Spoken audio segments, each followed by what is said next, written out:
پڑھتا ہوں، پھر اس پہ سورہ الحمد 7 دفعہ پڑھتا ہوں، پھر 14 درود، پھر خدا کو واسطہ دیتا ہوں محمد و آل محمد کا 5 دفعہ میوجب پڑھ کے پھر پورا ہفتہ وہ پانی پیتا ہوں، اسے شفا. تو وہ پانی میں اپنے ساتھ یہاں پر لے آتا ہوں، جو میرے ساتھ آتا ہے تو پانی میں اس کو دیتا ہوں، اس سے شفا ہوتا ہے. یا من اسمہ دوا و ذکر ہو شفا، اللہ کا یہ علم اسم دوا ذکر شفا. آج کل لوگ کیوں پریشان ہیں؟ لوگ پریشان ہیں، ڈپریشن کا شکار، اس کی وجہ کیا ہے؟ اس کا وجہ یہ کہ یہ سب کہتا ہے کہ خدا ہے مگر اس کو معرفت صحیح معنوں میں نہیں ہے. سب کہتے ہیں قرآن جو ہے یہ کتاب ہے مگر قرآن سے آشنا نہیں ہے. قرآن جو ہے بہار دل ہے، قرآن میں شفا ہے.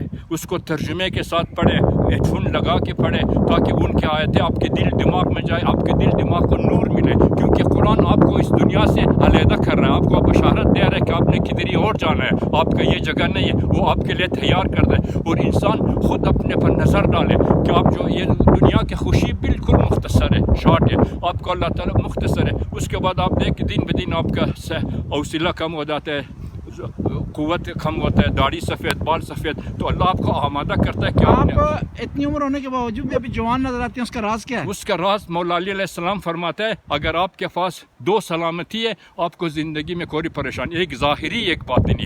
میرا جو ہے ظاہری یہ ہے کہ میں 13 سال عمر سے باڈی بلڈنگ کرتا تھا، ابھی تک کرتا تھا. وہ میرے ناروے میں آنے کا وجہ بھی ہے. تو ابھی تک میں ایکسرسائز کرتا ہوں، ٹریننگ کرتا ہوں، اللہ کے نعمتوں کو پہچانا، اس سے استفادہ کرتا ہوں اللہ کے نعمتوں سے. اور دوسرا 40 سال ہوا ہے میں یہاں پر آتا ہوں واکنگ کے لیے. یہ راز ہے اللہ کے 3 سال میں نے دوسرا راز اللہ سے رابطہ. اب جو 15 سال سے نماز پڑھتا ہے تو آپ کو اللہ تعالیٰ اپنے سے روحانی ایکسرسائز دیتا ہے. جب آپ کو 40-50 ہوتا ہے تو دنیا کے مسائل آپ پر وسیع ہوتا ہے، تو آپ کو جو ہے خدا پہ پناہ لینا چاہیے. یا بولتے خدا کہتے ہیں نماز اور دعا سے صبر حاصل کرے، مطلب تو یہ راز ہے. مطلب ماشاء اللہ.